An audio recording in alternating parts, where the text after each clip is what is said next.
Et ce matin, cet invité, c'est Manuel Guibert. Bonjour. Bonjour. Vous êtes le maire de la commune de Fougeray et si on vous reçoit aujourd'hui, c'est pour cette récompense que vous avez reçue il y a un petit peu moins d'un mois maintenant. Vous faites partie des 3 lauréats du Trophée Colibri avec l'association Happy à Fontenay-le-Comte et celle des Amis de la Solidarité et de l'Insertion.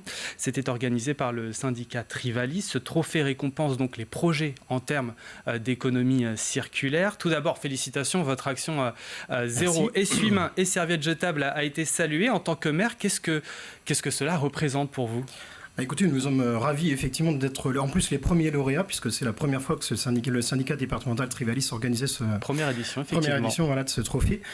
Et fier puisque effectivement donc c'est une opération qui a été menée conjointement avec plusieurs acteurs sur la commune, nos responsables enfance jeunesse, l'école publique Jacques Prévert, et également des mamies bénévoles, on en reparlera tout à l'heure, qui ont confectionné ces carrés éponges.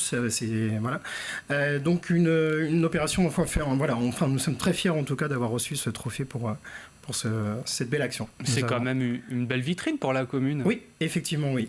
Donc si nous avons lancé en fait ce projet, c'est notre responsable enfance jeunesse, Sylvie Noulot, sur la commune, qui nous a effectivement alerté, en fait, il y a suite au Covid, avec le coût exponentiel, effectivement, des matières, des fournitures, notamment des papiers jetables, qui servaient effectivement pour que les enfants s'essuient les mains à l'école publique. Et effectivement, elle a essayé de nous trouver une solution pour essayer de réduire ces coûts et aussi d'avoir une action un peu vertueuse pour l'environnement. Donc, en fait, elle s'est renseignée et alors, nous ne sommes pas les premiers à avoir mis en place cette opération, puisqu'elle est allée dans une école effectivement du Nord-Vendée qui avait déjà mis en place ce projet. Et nous sommes passés effectivement donc au zéro essuie-main jetable. Donc désormais les enfants effectivement s'essuient les mains avec des carrés éponges qu'ils utilisent quotidiennement et que nous lavons et que nous réutilisons du coup quotidiennement. Donc c'est de là qu'est parti ce projet, oui. En clair. Oui. Combien de temps ça vous a pris ? Par quelle étape on passe quand on se lance dedans ? Alors on a commencé à y réfléchir en fait en début d'année dernière, lorsque notre responsable d'enfance jeunesse nous a effectivement soumis l'idée. Et en fait, ensuite, nous avons sollicité des mamies bénévoles sur la commune. On a la chance d'avoir un bénévolat assez fort sur la commune de Fougeray. Et donc des mamies bénévoles qui œuvrent notamment au restaurant scolaire, qui aident au service des repas tous les midis pour nos petits Fougerayens. Et donc parmi ces mamies bénévoles, 2 sont couturières. Et voilà, donc on les a sollicitées pour fabriquer plus de 1800 carrés éponges, qui servent au quotidien désormais à l'école publique Jacques Prévert. Et les enfants ont tout de suite adhéré au projet, les enseignants aussi surtout, puisqu'on les a il a fallu aussi concerter les enseignants pour mettre en place. C'est quand même un changement d'habitude aussi au sein de l'école. Et donc les enseignants ont tout de suite adhéré. Et à la rentrée dernière, donc à la rentrée de septembre 2023, nous avons donc déployé tout le dispositif. Et les enfants ont très très vite adhéré et apprécient de s'essuyer les mains désormais en prenant chacun leur petit carré éponge le matin et en les accrochant donc à des portants avec leur nom bien identifié pour qu'ils aient donc tous les jours chacun leur petit essuie-main jetable qu'ils jettent le soir dans des panières à linge sale. Donc les retours sont plutôt positifs par l'établissement, parce que j'imagine quand même qu'il a fallu convaincre les élus et directeurs pour se faire quand même avant. Oui, voilà. Donc il y a eu un certain nombre de réunions effectivement de concertation, leur expliquer le projet. Mais effectivement les enseignants étaient plutôt très favorables dès le début, puisqu'à l'école publique Jacques Prévert, ils ont déjà cette démarche un petit peu environnementale. Et ils ont par exemple un petit jardin qu'ils ont au sein sur la cour de l'école, où les enfants quotidiennement mais apprennent un petit peu le nom des plantes, etc.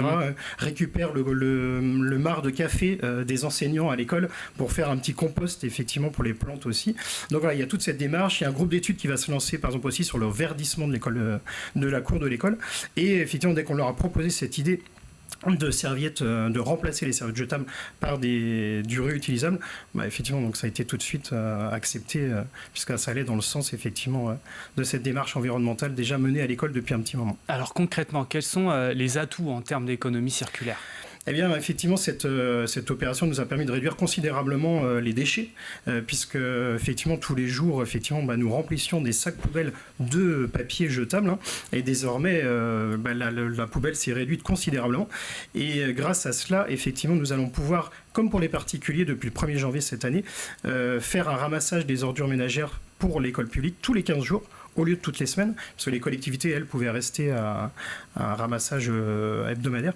Donc désormais, on va passer à toutes les semaines, puisque la poubelle, effectivement, désormais, ne contient quasiment plus de déchets à l'école publique Jacques Prévert. Et puis, en termes d'économie aussi, c'est aussi important, puisque, bon, alors, il a fallu investir, effectivement, dans du matériel pour le lave-linge, le sèche-linge, pour laver ses carrés éponges, le tissu pour les fabriquer, mais en termes d'économie, en un an et demi, en fait, nous aurons déjà quasiment rentabilisé l'opération, puisque le papier nous coûtait plus de 1 600 à 2 000 euros annuellement, rien pour l'école publique.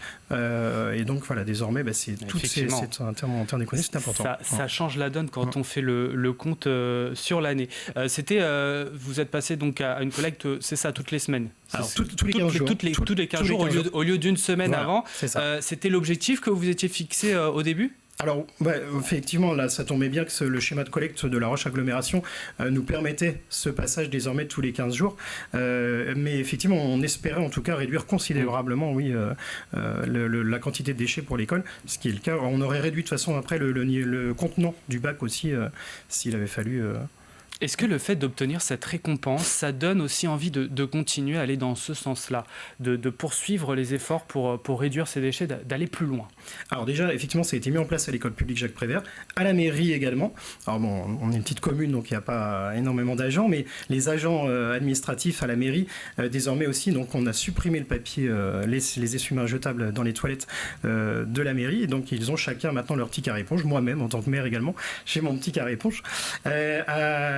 Aussi au restaurant scolaire désormais aussi, donc on l'a supprimé aussi, et à la rentrée dernière on a en plus de cette opération demandé aux familles maintenant de fournir également les serviettes en tissu pour les enfants pour le midi au repas au restaurant scolaire, donc voilà, avec un objectif comme ça de supprimer complètement aussi le papier jetable au restaurant scolaire, et on aimerait essayer de généraliser effectivement ce dispositif sur l'ensemble de la commune, pourquoi pas aussi dans les salles polyvalentes, les salles multi-activités, les salles pour les associations.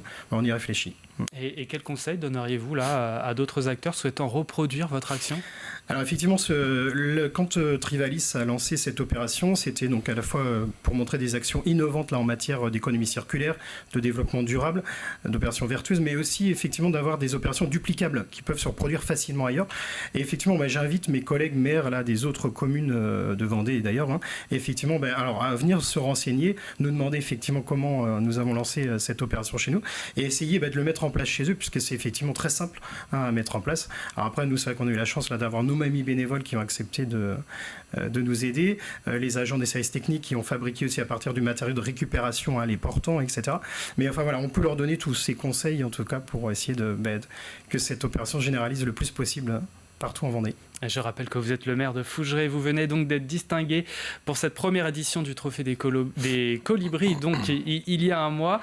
C'était organisé par Trivalis, trophée donc qui récompense, je rappelle, qui récompense les projets en termes d'économie circulaire. Encore bravo, et puis merci d'être venu sur le plateau de la matinale pour nous en parler.